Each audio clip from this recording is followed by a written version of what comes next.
Welcome back, Vault Hunters, to the second video in my Borderlands Stories So Far series. This one will focus on the main characters and events of Borderlands the pre-sequel.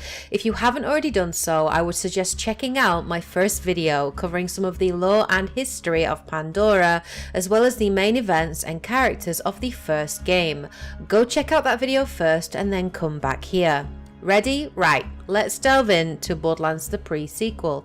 Borderlands the pre-sequel is a little strange in that it's the last game released in the series, but it is actually the second game chronologically speaking, as the main events of the game take place between the original Borderlands and Borderlands 2, and in essence tells the story of Borderlands 2's main antagonist, Handsome Jack's rise to power.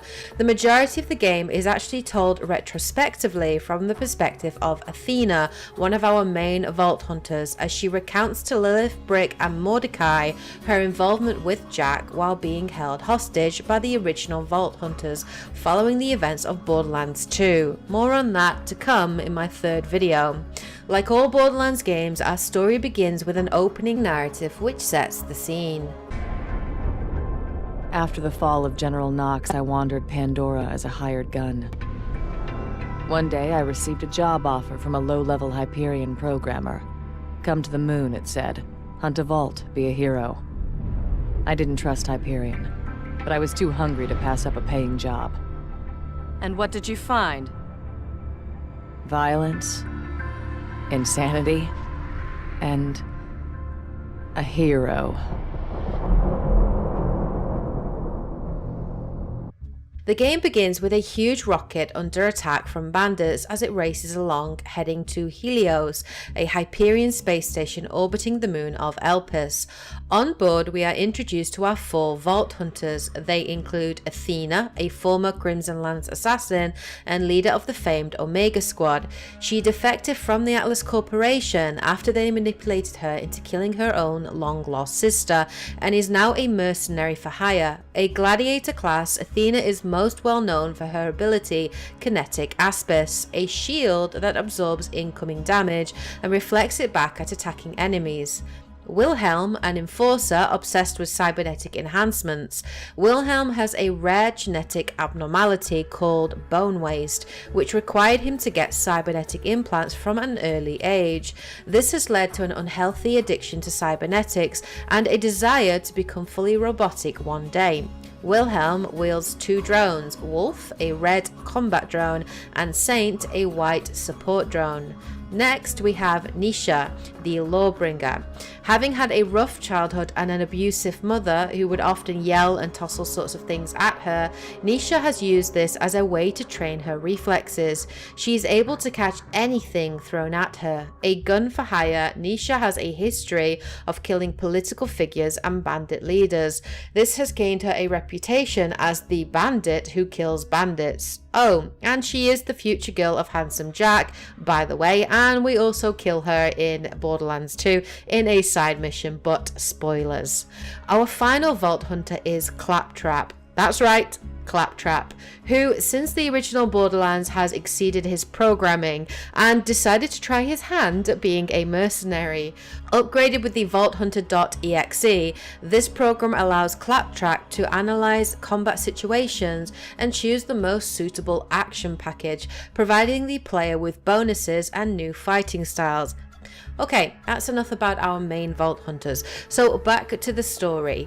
The rocket spirals out of control, eventually crashing into Helios, and amazingly our main protagonists survive the crash and climb out of the wreckage. It becomes very clear by the alarms and gunfire that Helios is under attack. We learn quickly that the space station is being attacked by a rogue Dahl military force called the Lost Legion. As we fight our way through, we meet up with and rescue Jack, a low-level Hyperion programmer who hired the four mercenaries to help him find and open a vault on Pandora's moon Elpis. Jack tries to bring Helios' defense system online, but is unable to do so as the signal is being jammed from the moon. The only way to stop the jamming signal is to travel to Elpis, find whatever is creating it, and destroy it. With Jack as a guide, we head to the nearest escaped ships, but are intercepted by Colonel Zarpedon, the commander of the Lost Legion, who destroys the ships before we can board them. She is joined by a mysterious alien who has an uncanny ability to reflect bullets with some kind of kinetic power.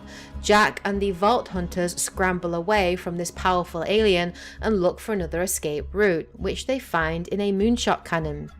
With the auto-shot controls damaged, Jack stays behind to manually fire the controls and shoots the Vault Hunters down to the surface of the moon.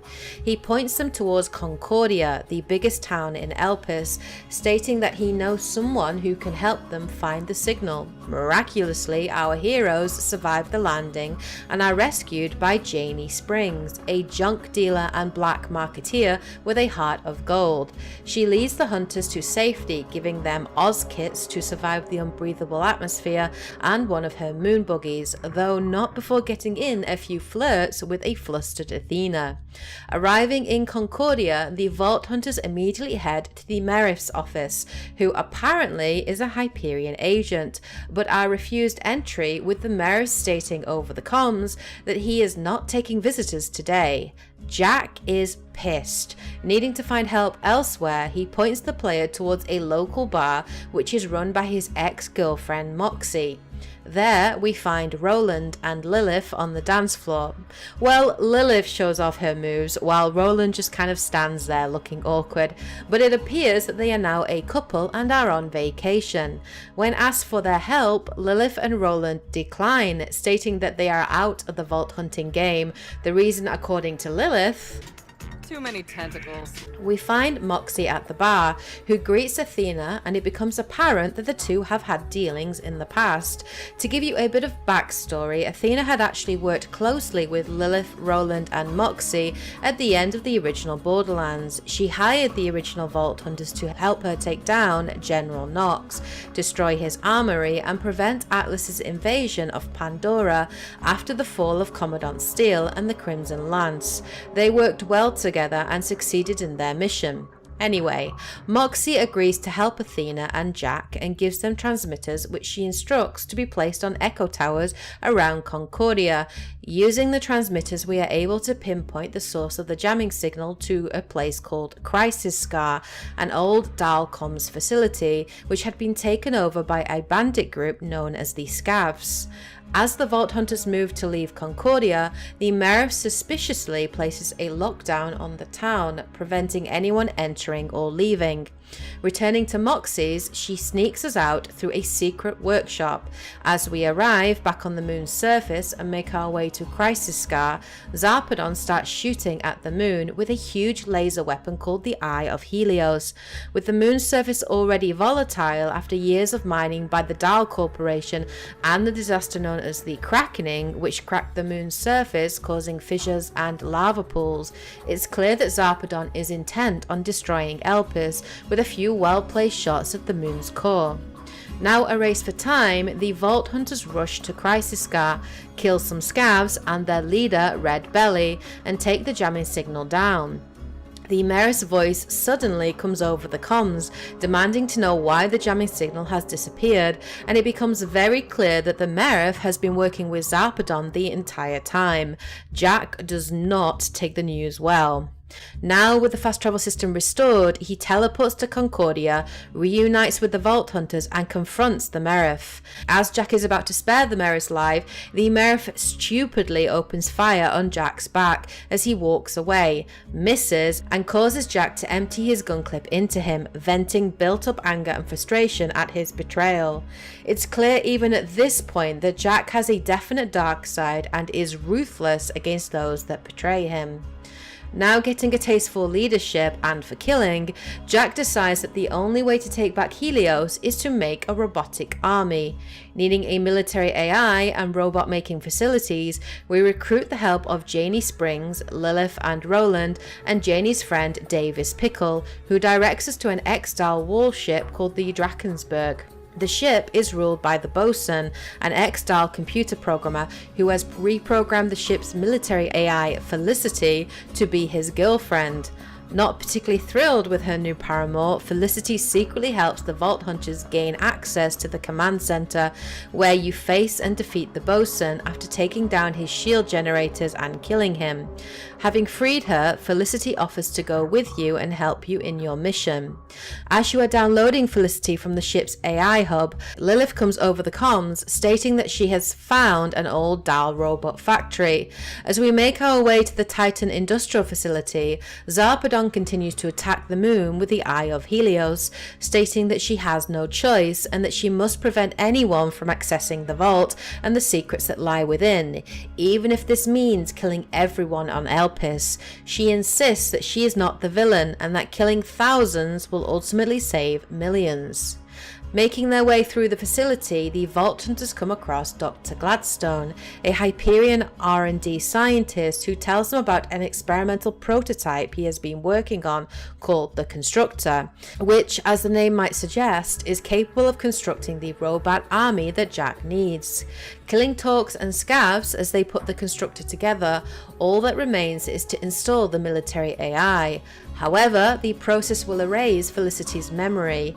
She begs Jack to make a copy of her, however this would take several days to do, and sadly the Vault Hunters and the moon are running out of time. Forcing Felicity into the Constructor, she retaliates by attacking the Vault Hunters, becoming Felicity rampant. Forced to fight her, the Vault Hunters manage to subdue Felicity and regain control of the Constructor, which is then put to work building a robot army, but not before adding some of Jack's own flair, giving them the Hyperion yellow colours. Returning to Moxie's, the team regroups, and then Jack, Roland, Lilith and the Vault Hunters, along with their new robotic army, fast travel to Helios, intent on taking back the space station and stopping Zarpedon. The team is split up, and you head towards the Eye of Helios, but are unable to access the core as Zarpedon locks down access to the weapon using force fields. Jack then sends you to find Gladstone, who might be able to help take down the defenses. You find and rescue Gladstone, who advises you that he needs the support of his 3 scientist companions who are trapped on the station and need your help. Rescuing and reuniting the scientists, Gladstone offhandedly comments that there may be a mole in Helios, helping Zarpedon put up defenses to slow your progress. The scientists then remove the barrier to the Eye of Helios and give Jack a new prototype cloaking device. Jack urges the scientists into an escape airlock, stating that he is going to bring a ship to get them off the station safely, but instead betrays the scientists, demanding to know which of them is the mole, and not getting a satisfactory answer vents them into space, to the horror of Lilith, Roland and Athena. It seems that Jack is starting to show his true colours.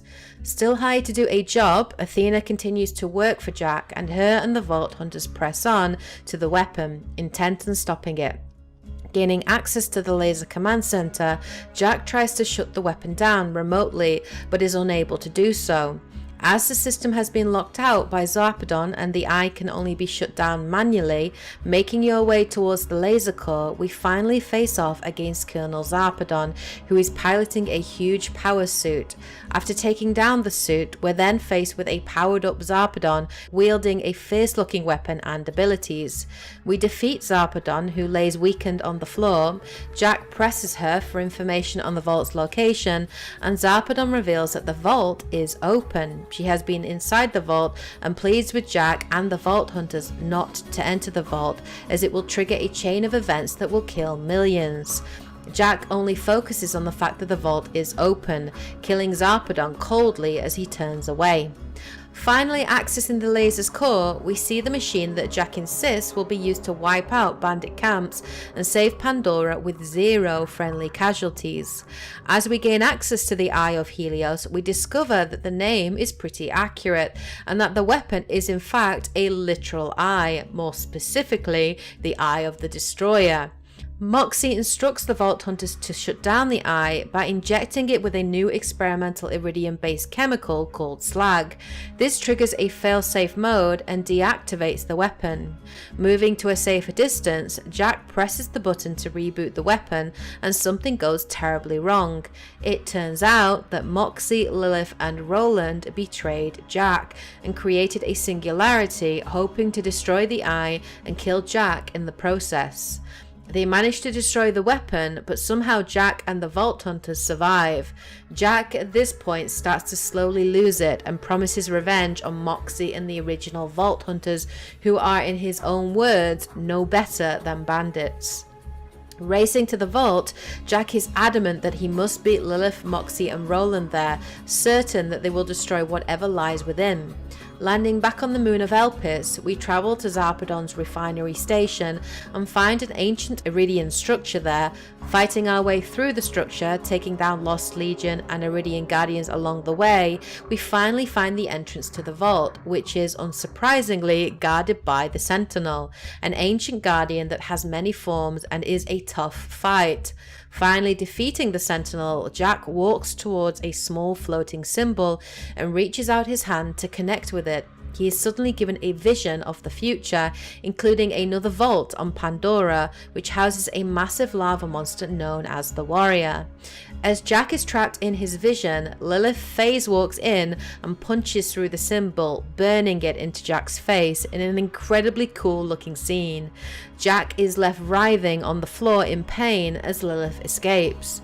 As Jack turns to the camera, we see that the symbol of the vault has been burned onto his face, and he is left mumbling crazily to himself about how he's going to kill them all, wipe the bandits off the face of Pandora, and wake the warrior who will scorch the planet in fire. Athena looks on in disgust and walks away, refusing to work for someone so clearly crazy.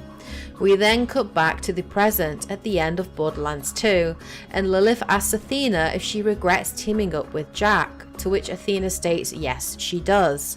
Lilith then orders the execution of Athena in spite of Brick and Mordecai's objections, and orders the soldiers to open fire. The mysterious alien that had been helping Zarpedon, however, shows up, rescuing Athena, and appears before them, giving them a warning of the future. Now is not the time for bickering, Vault Hunters.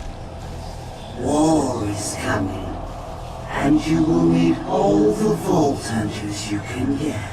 Finally, we cut back to Jack, who is on board Helios and is shown clearly strangling Mr. Tacitus, making himself the new CEO of Hyperion and rebranding himself Handsome Jack, as he now wears a mask to cover up the burn on his face, and this leads us nicely into Borderlands 2.